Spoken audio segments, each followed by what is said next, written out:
Welcome to the Temple of Truth, a sacred place for the soul to awaken to its divine origin, to pierce through the veil of ego and walk the path of inner resurrection. Follow along with courage and humility, for here, illusions dissolve, shadows are embraced, and the light of your true self is revealed. This is not a journey of belief, but of direct experience, a return, a remembering. You are not here by chance. You were called. Take a deep breath as we now dive into sacred knowledge, wisdom not to merely inform, but to transform. May it benefit your soul, illuminate your path, and awaken the truth already living within you. The sacred return to the self, true self-knowledge as union with the divine within. In a world obsessed with personality, image, and performance, the concept of knowing oneself has been reduced to surface-level identity, a list of preferences, traumas, titles, and traits. But the ancient and eternal call of true self-knowledge is not a call to know your personality. It is a call to know your essence. True self-knowledge, often referred to as gnosis, is not intellectual. It is not something acquired through study or belief. It is a radical inner realization, an awakening into the truth that the being you seek, the God you pray to, the peace you long for, is already within you. To know oneself is to be one with the divine. To truly know oneself is not merely to have a clear self-concept. It is conscious awareness of your inner being. It is dissolving the illusion of separateness between me and God. It is awaken and say not I believe in God, but I and the divine are one. This is not pride. This is transcendence of ego. This is the deepest meaning of Christ's words, I and the Father are one. This is the mystery that mystics across traditions have died for, been ridiculed for, and yet spoken of with unwavering clarity. When you truly know yourself, you no longer live from ego. You live from spirit. The observer and the observed are one. Gnosis reveals the shocking truth that the one who is observing, you, and the one being observed, the divine, are not separate. What you call yourself beneath the noise of thoughts, wounds, roles, and reactions is not a thing, but a presence, a being. And that being is not yours, it is you. When you observe your thoughts, your emotions, your reactions, you begin to notice that you are not them. There is something more silent, more spacious, more real. It watches, it knows, it is unmoved. That is your true self. And the more you observe with sincerity, the more you begin to merge with that silent witness, until one day the veil lifts and you realize that is not just witnessing me, that is me, that is the I am. Gnosis is not belief, it is experience. Many confuse faith with knowledge. They say, I believe in a higher self, or I believe I am divine. But belief is not enough. Belief can live in the mind and die with a single doubt. Gnosis is knowing without needing to believe. When you touch the truth of your being even once, not in thought but in stillness, you never forget it. It rewrites your entire sense of existence. From that point forward, you may still struggle, but you struggle consciously. You no longer chase illusions with the same hunger. You have seen the real, and nothing else satisfies. You are not becoming divine, you are remembering. Self-knowledge is not the acquisition of something new. It is the remembrance of what has always been. The divine spark in you has never left. It has only been buried beneath layers of conditioning, fear, ego, and identification with form. When you engage in inner work, you are not becoming, your higher self. You are revealing it. You are stripping away what you are not, until only truth remains. This is the meaning of the ancient saying, "Man, know thyself, and you shall know the universe and the gods." A final word. Know thyself, not as a concept, but as truth. You are not your mind. You are not your body. You are not your story. You are the light that sees all of it. You are the eternal, conscious, formless spark of the divine. To know this, not just say it, but to become it through realization, is the beginning of true freedom. This is not a luxury. This is the real purpose of your existence. May this be the spark that leads you inward. May you dare to look beyond the mirror of the world and into the eyes of your own being. And may you find at last that there is no separation between you and the one you seek.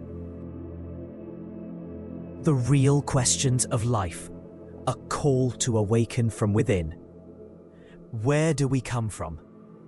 Where are we going? What is the purpose of existence? These questions are not meant to fill time in a classroom or to decorate the pages of a philosophy book. They are sacred, they are alive, and they are burning at the center of every soul that begins to awaken. Yet in the modern world, these questions are treated like intellectual riddles or vague poetic inquiries. At worst, they are ignored entirely, drowned in distraction, consumerism, and the search for temporary pleasure. But to the sincere seeker, these questions ache within the chest. They are not curiosities, they are calls. A deep invitation to remember something we once knew but have forgotten. Not just questions, sacred keys.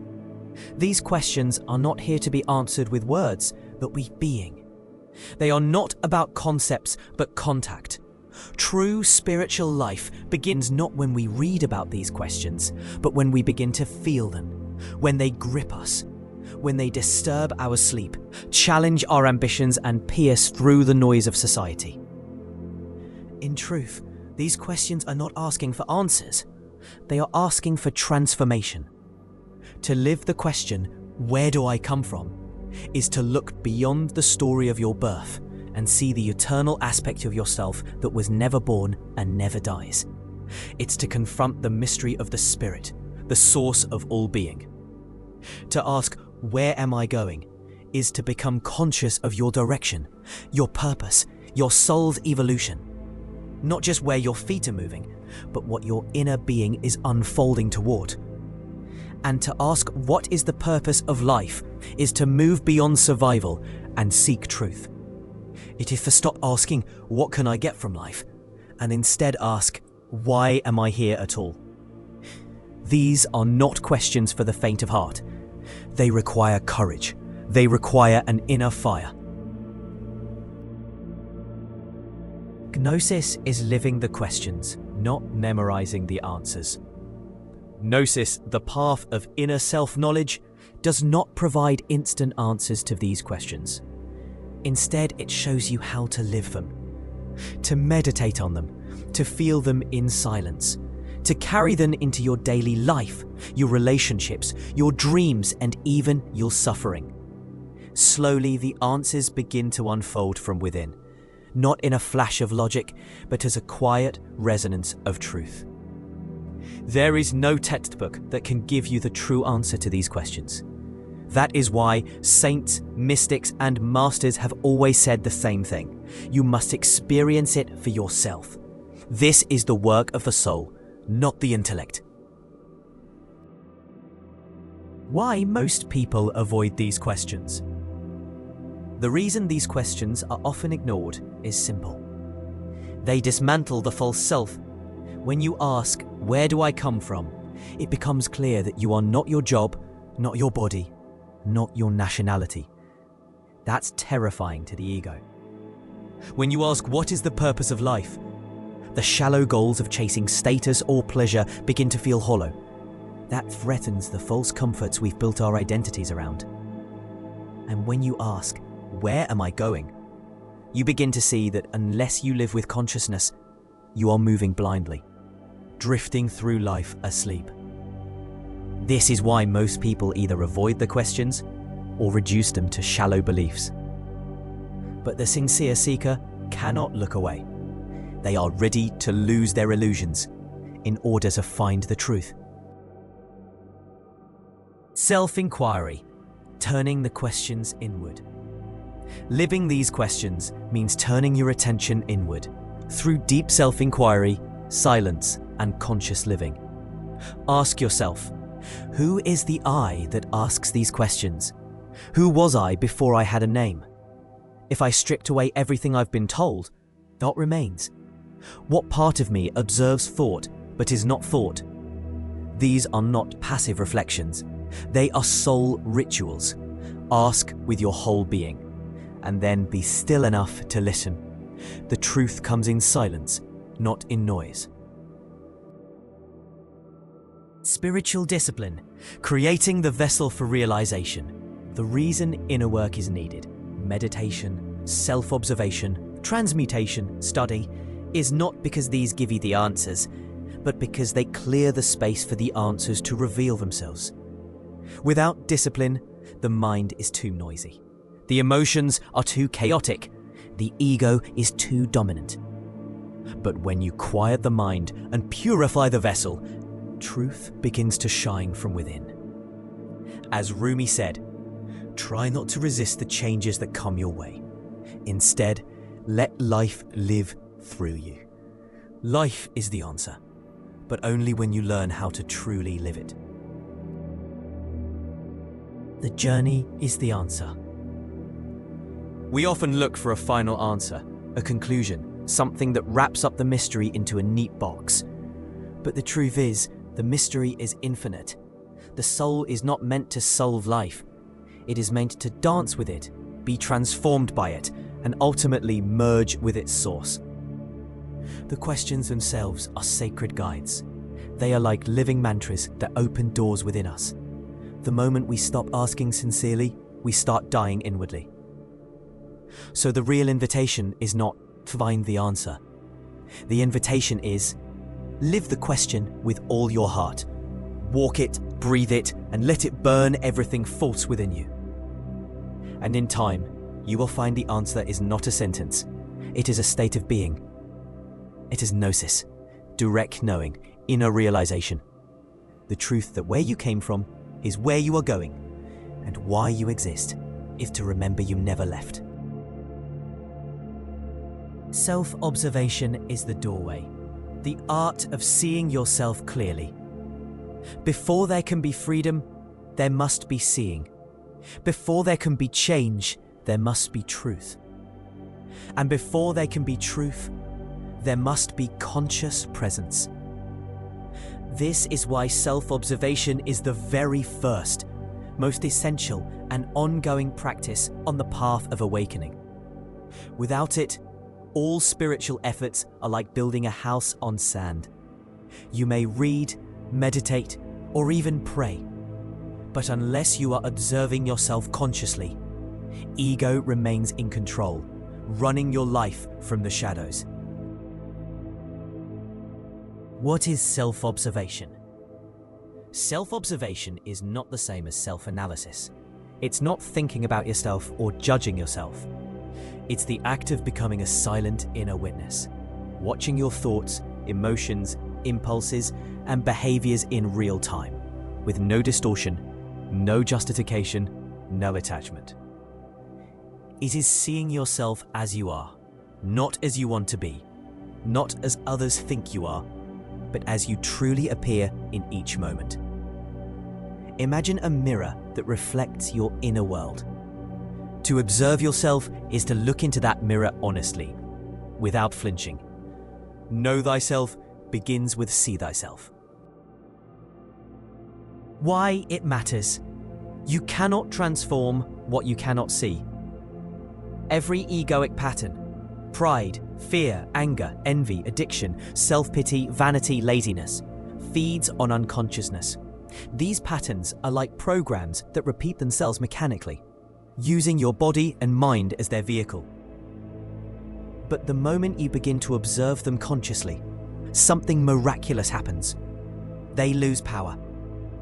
You begin to see that your thoughts are not you, that your reactions are often conditioned, not chosen, that many of your emotions are recycled and inherited, not real responses, that your suffering is often self-created, a habit, not a fate. This is not about shame or guilt. It is about freedom, because the more you observe, the more space you create between you and the pattern. And in that space, consciousness is born, choice is born, transformation is possible. The silent watcher, your true self awakens. There is something in you that can observe without reacting. It does not justify. It does not judge. It simply sees. That is your real self, your inner being. It is already awake. But it remains hidden as long as your attention is trapped in identification with ego and thought. Through self-observation, you begin to disidentify. You realize, I am not the anger. I am the one observing the anger. I am not this fear. I am the awareness behind it. This shift is the beginning of gnosis, direct self-knowledge through inner experience. What does self-observation look like in practice? It's simple, but not easy. Here's how to begin. Practice. Throughout the day, adopt the role of a silent witness. Notice when you're triggered. Feel the body's tension when fear or judgment arises. Watch how your mind talks, what it defends, what it avoids. Listen to the tone of your inner voice. Is it compassionate, harsh, needy, proud? Observe your motivations. Are they pure, or are they driven by the need for attention, control, or validation? Don't interfere. Don't try to fix it. Just see. Just watch. Your only task is to observe without identification. If you feel angry, say silently, I am observing anger. If you feel insecure, I am observing insecurity. You are not the storm. You are the sky it moves through. The ego hates to be watched. Why? Because self-observation weakens its hold. When you begin to see your mechanical reactions, justifications and contradictions, the ego will try to distract you, justify its behavior, or numb the discomfort. Expect that. Don't be discouraged. This discomfort is sacred. It means you are beginning to wake up. From seeing to knowing to being. At first, self-observation is effortful. You may forget to watch. You may get swept away. That's okay. Every moment is another chance to return to the witness. In time, this practice becomes more natural, more continuous. You begin to live with presence. You begin to respond rather than react. And slowly, the unconscious becomes conscious. This is the beginning of real inner alchemy. You are no longer living life asleep. You are participating in your own evolution. In summary, why self-observation is sacred. It brings the unconscious into the light. It frees you from identification with egoic patterns. It awakens your true self, the silent, observing presence. It allows for genuine transformation through awareness, not repression. It's the foundation of all spiritual work. Without it, nothing real can change. Self-observation is not a phase. It is a path. It is the daily act of returning to presence, to honesty, to clarity. It is the mirror that reveals not only your ego, but eventually the reflection of the divine within. Start now, quietly, lovingly, and observe. Because the moment you begin to watch, you begin to wake up. This is the end of part 1, a sacred pause in the unfolding of your awakening. Join us in part 2, where we'll explore the power and purpose of self-knowledge. Thank you for listening. May your day be filled with presence, clarity, and peace. Until next time.